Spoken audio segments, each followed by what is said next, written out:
નમસ્કાર વિદ્યાર્થી મિત્રો, વેટ ડિજિટલ એજ્યુકેશનમાં આપ સર્વે મિત્રોનું હાર્દિક સ્વાગત છે. વિદ્યાર્થી મિત્રોની સતત કોમેન્ટ હતી સર જે દ્વિતીય પરીક્ષા જે ધોરણ 9ની આવેલી છે તો એના માટે અમને આઈએમપી પેપર જોઈએ છે. તો મિત્રો તમારી જે માંગણી હતી એમને આપણે ધ્યાનમાં રાખીને ધોરણ 9નું આઈએમપી પેપર સોલ્યુશન આપણે મૂકી રહ્યા છીએ.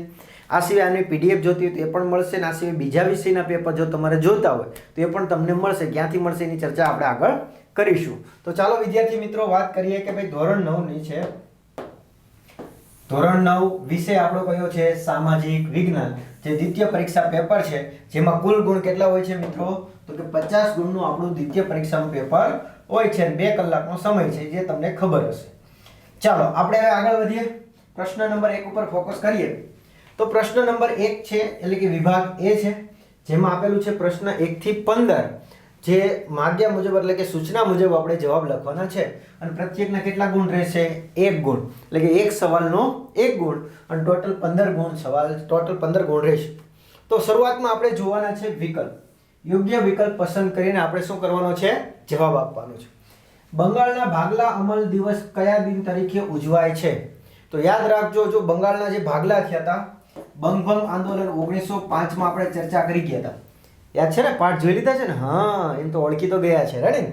તો રાષ્ટ્રીય શોક દિન કયા દિવસ તરીકે ઉજવીએ છીએ? જો અહીંયા શું કહે છે? ભાગલાનો અમલનો દિન છે એ રાષ્ટ્રીય શોક દિન તરીકે ઉજવે. બાકી બંગભંગ આંદોલન દિન છે. રેડી? દિન એવો નથી, બંગભંગ આંદોલન છે. અને સ્વાતંત્ર્ય દિવસ તો એ તો તમને ખબર જ છે. ચાલો કોમેન્ટ આપો ફટાફટ. સ્વાતંત્ર્ય દિવસ ક્યારે ઉજવાય છે? પ્રજાસત્તાક દિવસ ક્યારે ઉજવાય છે? ચાલો ફટાફટ કોમેન્ટ. ઓકે, આપી દીધી. ઓકે, ચાલો બીજો જોઈએ. કોના મતે રાજ્ય નીતિના માર્ગદર્શક સિદ્ધાંતો એક પાયારૂપ સિદ્ધાંતો છે? તો આપણે જે છે એ બંધારણની આપણે જ્યારે ચર્ચા કરી હતી આમાં જે ઘણા વિદ્યાર્થીઓ કન્ફ્યુઝ થતા હોય છે તો એમાં પાઠ 4 છે કે એમાં આપણે ચર્ચા કરી પાઠ નંબર 4 નથી, ભાગ આપણો બંધારણનો 4 છે કે જેમાં આપ્યું છે રાજ્ય નીતિના માર્ગદર્શક સિદ્ધાંતો. જ્યારે આપણે ચર્ચા કરી ત્યારે કીધું હતું. તો એમાં છે કોના મતે પાયારૂપ સિદ્ધાંત છે? તો કે ડોક્ટર બાબા સાહેબ આંબેડકર. રેડી? ડી.આર. આંબેડકર. તો આ એમનો જવાબ આવશે. હવે ઘણા વિદ્યાર્થીનો પ્રશ્ન છે કે સર અમારે આવી રીતના બીજા વિષયના પેપર જોઈતા હોય તો ક્યાંથી મળશે? તો એ પણ તમને મળી જશે. ક્યાંથી મળે? તો પહેલા જુઓ, ધોરણ 9 દ્વિતીય પરીક્ષાના જે આઈએમપી પ્રશ્નપત્રોનું સંપૂર્ણ સોલ્યુશન એટલે પેપરનું સોલ્યુશન પણ છે. રેડી? અને કયા કયા વિષય છે જોઈ લીધું? ઓકે, ચાલો કુલ 30 કરતાં પણ વધારે પેપરો છે. આ સિવાય જો ઘણા વિદ્યાર્થીને ગણિત અને વિજ્ઞાનમાં ઘણાને કન્ફ્યુઝન હોય, તકલીફ હોય તો મિત્રો ગણિત અને વિજ્ઞાન સરસ મજાનો કોર્સ છે. કલ્પેશ સરનો છે. હા, બંને કલ્પેશ સર જ છે. એક કલ્પેશ સર કોલડિયા છે, બીજા છે કલ્પેશ સર વિરડિયા. તો આમનો સંપૂર્ણ કોર્સ છે, તમે જોઈ શકો છો. હવે બધું મળશે ક્યાંથી? તો કે પ્લે સ્ટોરમાં જવાનું, ત્યાં આપણી એપ્લિકેશન વેટ ડિજિટલ એજ્યુકેશન છે એને સર્ચ કરશો એટલે આવું નામ આવશે, લોગો આવશે, એને તમારે ઇન્સ્ટોલ કરી દેવાનું. ઇન્સ્ટોલ થઈ ગયા પછી એને આવું પેજ આવે. અહીંયા તમારે તમારો મોબાઈલ નંબર, તમારો એટલે તમારા માતાનો, પિતાનો, ઘરે જે રહેતો હોય એ કોઈ પણ નંબર હોય તો નાખી શકો. સેન્ડ ઓટીપી કરશો એટલે 4 આંકડાનો ઓટીપી તમારા ફોનમાં આવશે. કોઈ ઈ માટે ફોન ન કરો સર અમને ઓટીપી મોકલો, કેમ કે એ મારા હાથમાં હોય નહીં, સિસ્ટમમાં હોય. એટલે તમે સિસ્ટમના આધારે નંબર નાખશો ઓટીપી એટલે લોગિન થઈ જશે. હવે આવું પેજ આવશે. આ ફોટો બદલશો એ કંઈ ટેન્શન નહીં લેવાનું. અહીંયા જશો પેઇડ કોર્સમાં, ત્યાં પહેલું જ છે ધોરણ 9નું એક ફોલ્ડર છે. એમાં જશો એટલે મેં તમને જેમ કીધું પેપર દ્વિતીય પરીક્ષાના પેપરો, પછી ગણિત વિજ્ઞાનનો કોર્સ, આ સિવાય બીજું પાઠ વાઇઝ સામાજિક મટીરિયલ, સામાજિક વિજ્ઞાનનો એ પણ શોર્ટકટ સાથે વિજ્ઞાનનું પણ છે. બધું જ છે ટૂંકમાં. ધોરણ 9નું તમામ મટીરિયલ ત્યાંથી મળશે. રેડી? આ સિવાય બાકીના અહીંયા જશો તો પેપરો છે. આ સિવાય યુટ્યુબ વિડીયોમાં જશો તો ત્યાં તમને આવી રીતના ધોરણ વાઇઝ લિસ્ટ ખુલશે. એમાં ધોરણ 9માં જશો એટલે તમને ત્યાં ધોરણ 9ના બધા વિષય આવશે. વિષય વાઇઝ તમે પાઠ વાઇઝ બધા વિડીયો જોઈ શકશો ફ્રીમાં. રેડી? પાઠના વિડીયો તમે આ રીતના વિડીયો જોઈ શકશો. ક્લિયર?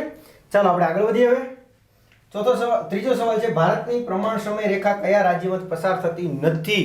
જો ધ્યાન રાખજો ટોટલ 5 રાજ્યમાં જાય છે. ચાલો તો 3 તો આપણે અહીંયા આપી દીધા છે, ઉત્તર પ્રદેશ, છત્તીસગઢ ને મધ્યપ્રદેશ. ચાલો કયામાં નથી થતી? તો કે તમિલમાં નથી થતી. પણ બાકીના 2 કયા છે એ તમે કોમેન્ટ કરો. ચાલો આપી દીધી કોમેન્ટ સરસ મજાની. ઓકે, ચાલો સરસ. ચોથો સવાલ, અરવલ્લી અને વિંધ્યાચલની વચ્ચે કયો ઉચ્ચ પ્રદેશ આવેલો છે? અરવલ્લી અને વિંધ્યાચલ. અરવલ્લી છે એ ઉપર છે ને? હા, પહેલી છે આપણી પર્વતમાળા છે અરવલ્લી આવશે. રેડી? પછી આવશે નીચે વિંધ્યાચલ. તો એ બે વચ્ચે પૂછાય તો માળવાનો ઉચ્ચ પ્રદેશ આવશે. કયો આવશે? માળવાનો ઉચ્ચ પ્રદેશ. તો આ રીતના આપણા જવાબ થશે.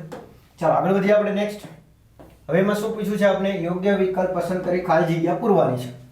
તો પાંચમો સવાલ છે, બેનિટો મુસોલિનીએ ખાલી જગ્યા પક્ષની સ્થાપના કરી હતી. તો બેનિટો મુસોલિનીએ કયા પક્ષની સ્થાપના કરી હતી? ફાસિસ્ટ પક્ષની. કયા પક્ષની? ફાસિસ્ટ પક્ષની. ધ્યાન રાખજો. રેડી? પછી છે 26 જાન્યુઆરીએ ખાલી જગ્યાથી ભારતના બંધારણનો અમલ આવ્યો. તો જો 26 જાન્યુઆરી પણ સાલ અહીંયા પૂછેલી છે, તો સાલમાં યાદ રાખશું 1950. કઈ સાલ? 1950. ક્લિયર છે બધાને? ચાલો નેક્સ્ટ આગળ વધીએ. ખાલી જગ્યા સરોવરનો ઉપયોગ મીઠું પકવવા માટે થાય છે. તો કયું? સાંભર. ઇડલી સાંભર વાળું ને હો. હા, તો કયું આવશે? સાંભર સરોવર. નેક્સ્ટ, ખાલી જગ્યા વૃક્ષના પાનમાંથી બીડી બનાવવામાં આવે છે. તો ટીમરૂ. મોસ્ટ આઈએમપી ઘણી વખત આગળ પરીક્ષામાં પૂછાઈ ગયું છે. તો કયું યાદ રાખશું? ટીમરૂનું વૃક્ષ છે, એના પાનમાંથી બીડી બનાવવામાં આવે છે. ચાલો નેક્સ્ટ, ખરા ખોટા જોઈએ. નીચેના વિધાનો ખરા છે કે ખોટા તે જણાવવાના છે. તો ચાલો વાત કરીએ. નીત્સે નામના જર્મન લેખકે યુદ્ધને પવિત્ર કાર્ય ગણાવ્યું હતું. તો વિધાન ખરું છે, યાદ રાખજો. નીત્સે નામનો વ્યક્તિ હતો, એણે શું કીધું? યુદ્ધને પવિત્ર કાર્ય. નેક્સ્ટ, મોર્લે મિન્ટો સુધારાના હિન્દી વજીર મોર્લે હતા. તો ખરું છે ભાઈ, આ વિધાન પણ કેવું છે? મોર્લે મિન્ટોનો જે સુધારો હતો એના હિન્દી વજીર કોણ હતા? મોર્લે. અને સમાનતાનો હક મુજબ પુરુષોને સ્ત્રીઓ કરતાં વધારે અધિકાર મળે છે. તો વિધાન ખોટું છે, કેમ કે બંનેને નામ જ છે સમાનતા. તો બંનેને કેવા મળશે મિત્રો? સરખા હક મળશે, સમાન હક મળશે. ક્લિયર છે બધાને? ચાલો ફટાફટ કોમેન્ટ આપી દો અહીંયા સુધી તમારે કેટલા હા, અને સાથે સાથે જો તમારે સાચા પડતા હોય મિત્રો તમે જવાબ પણ આપી શકો છો. રેડી? તમને આવડતા હોય તો, હે ને? ચાલો 12મું છે ઈસવીસન 1600. તો 1600 માં કઈ ઘટના બનેલી?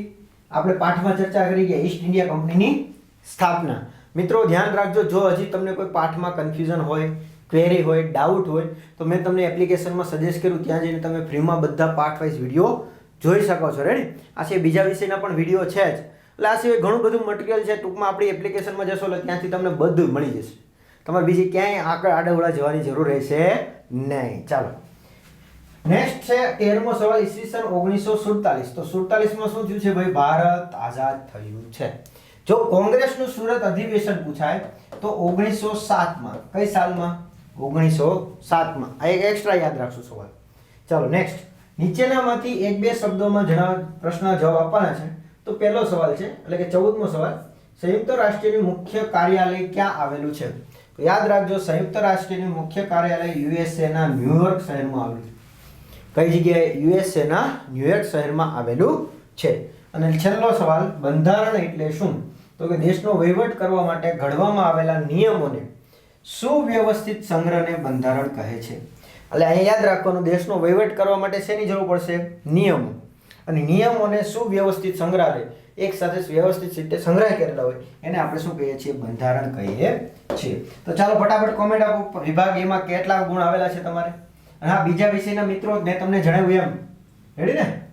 તો બીજા વિષયના પેપર તમને મળશે, જો ટેન્શન નહીં લેતા. હા, જો આ તમને જણાવી દો કે હા ઓકે, આ બધા વિષય છે, ગણિત છે, વિજ્ઞાન છે, અંગ્રેજી છે, સામાજિક વિજ્ઞાન, બધાના 3 4 પેપર છે, 5 પેપર. રેડી? એટલે ઘણા બધા પેપર છે, બધા જવાબ સાથે. એટલે પ્રશ્નપત્ર પણ મૂક્યા છે, જવાબ વાળા અલગ મૂક્યા છે. એટલે ધ્યાન રાખજો, ઇઝીલી તમને મળી જશે બધું. રેડી? એટલે તમે હા વ્યવસ્થિત તૈયાર. ઘણા વિદ્યાર્થી મિત્રો સતત કહેતા હોય કે સર અમને અમારી શાળાનું પેપર આપો. એ વસ્તુ શક્ય નથી. હું ને કોઈ પણ વ્યક્તિ તમને ના આપી શકે. કેમ? તો કે તમારી શાળાનું પેપર અલગ અલગ રીતે લેવાતું હોય. તો એ વસ્તુ આપણે ટાર્ગેટ ના રાખવું, કેમ કે બોર્ડમાં એવું નહીં મળે. પણ આપણે તૈયારી રાખવી કે ભાઈ મને બધું ઓલ ઓવર આઈએમપી આવડે છે તો આપણું કામ ઓકે છે. રેડી? તો આ બધું તમને મળી જશે. ચાલો, આ મેં એટલા માટે તમારી સામે લેવો છે જવાબ સાથે નહીં, એટલે તમને ખ્યાલ આવે કે ભાઈ જવાબવાળી બેઠથી મળશે. રેડી? ઇન શોર્ટ 16મો સવાલ છે ભાઈ, 2 ગુણના સવાલ છે વિભાગ બીમાં. તો કે ભારતના લોકોને સાયમન કમિશનનો શા માટે વિરોધ કર્યો હતો? રોલેટ એક્ટને ગાંધીજીએ શા માટે કાળો કાયદો કહ્યો હતો? રેડી? આઝાદ હિંદ ફૌજનું સૂત્ર, તુમ મુझे खून दो मैं तुम्हें આઝાદી દૂંગા, નેતાજી સુભાષચંદ્ર બોઝ. રેડી? પછી તફાવત છે વહીવટી કારોબારી અને રાજકીય કારોબારી. અમુક બંધારણનો આત્મા. ધ્યાન રાખજો, આ પાઠ બધા જે બંધારણવાળા છે ને એ આપણા વિડીયોમાં જઈને વ્યવસ્થિત 2 થી 3 વખત જોઈ લેજો, એટલે ઇઝીલી તમને સમજાય જશે. પછી સંકલ્પના આપવાની છે, ગોળાર્ધ અને દ્વીપ. રેડી? પછી ઓળખવો છે. પછી ભગતસિંહ, બાળ ગંગાધર તિલક વિશે માહિતી આપવાની છે. તાબા હેઠળની વિવિધ અદાલતો વિશે માહિતી આપવાની છે. નેક્સ્ટ વિભાગ સી છે કે જેમાં દરેક સવાલના કેટલા ગુણ છે? 3 ગુણ છે. અને આ બધા જે સવાલ છે ને મિત્રો આઈએમપી સવાલ છે અને એની સોલ્યુશન વાળી ટૂંકમાં આ જ બેટરી સોલ્યુશન સાથેની પીડીએફ તમને એસએસ માં જશો સામાજિક વિજ્ઞાનમાં ત્યાં તમને મળી જશે. રેડી? એટલે ત્યાંથી તમે વ્યવસ્થિત જોઈ લેજો. ચાલો રેડી. નેક્સ્ટ એમાં સવાલ છે કયો છે તો કે ભાઈ ભારતમાં સંસદ સર્વોપરી નથી, બંધારણ સર્વોપરી છે. કારણ આપવાનું છે. તફાવત લખો લોકસભા અને રાજ્યસભા. પછી ક્યુબાની કટોકટી યાદ રાખજો. નેક્સ્ટ રાષ્ટ્રપતિની લાયકાત, એની ચૂંટણીની મુદત, એ બધું ટૂંકમાં તમારે એને રિલેટેડ લખવાનું છે. નેક્સ્ટ બિન જોડાણવાદી નીતિઓ, એનો અર્થ સમજાવવાનો છે. પછી રાષ્ટ્રીય વન નીતિ જાહેર કરી ન હોત તો ભારતમાં જંગલોની કઈ પરિસ્થિતિ હોત. આજે મૌલિકતાથી જવાબ આપવાનો છે એટલે આ ધ્યાન રાખવાનું. ભારતમાં ઋતુચક્રની સમજ. રેડી? હા. પછી વિભાગ ડી દાંડીકૂચ મહત્વનો, મેં તમને પાઠ સમજાવતી વખતે કીધું હતું. આ આઈએમપી સવાલ છે, ધ્યાન રાખજો. પછી ન્યાયતંત્રની સ્વતંત્રતાનો ખ્યાલ આપો. ભારતમાં વૈવિધ્યસભર વન્યજીવ સમજ આપો. રેડી? તો આ રીતના મિત્રો આપણું જે છે એ 50 ગુણનું કમ્પ્લીટલી છે એ પેપર સોલ્યુશન છે. તો સોલ્યુશન સાથેની પીડીએફ મિત્રો આ બધા જવાબ ચર્ચા કરશું તો લાંબુ વિડીયો થઈ જશે. એટલે બધું જ તમને સોલ્યુશન સાથેની પીડીએફ અહીં સામાજિક વિજ્ઞાનમાં મળી જશે. આ સિવાય બધું ક્યાંથી મળશે તો કે આપણી એપ્લિકેશન ઇન્સ્ટોલ કરીને આ રીતના ઇન્સ્ટોલ કરી દેવાની. અને અહીંયા તમારે પેઇડ કોર્સમાં પહેલું જ આવશે ધોરણ 9નું ફોલ્ડર, એમાં તમને બધું જ મળી જશે. તો આ વિડીયોમાં મિત્રો આપણે અહીંયા સુધી રાખીએ. હા, બીજા વિષયના વિડીયો જોજો, એ પણ મુકાઈ ગયા છે. ગણિતનો ગણિતમાં લલિત સર વેકરિયાનો છે, પછી વિજ્ઞાનમાં કલ્પેશ સરનો છે, સામાજિક વિજ્ઞાનમાં હું છું જ. રેડી? એટલે આવી રીતના બધા જ વિષયના વિડીયો પણ મુકાઈ ગયા છે, તો એ પણ તમે સારી રીતે જોઈ શકો છો. અને ખાસ તમારા મિત્રોને શેર કરજો. Wish you all the best. Thank you. જય હિન્દ, જય ભારત. અસ્તુ.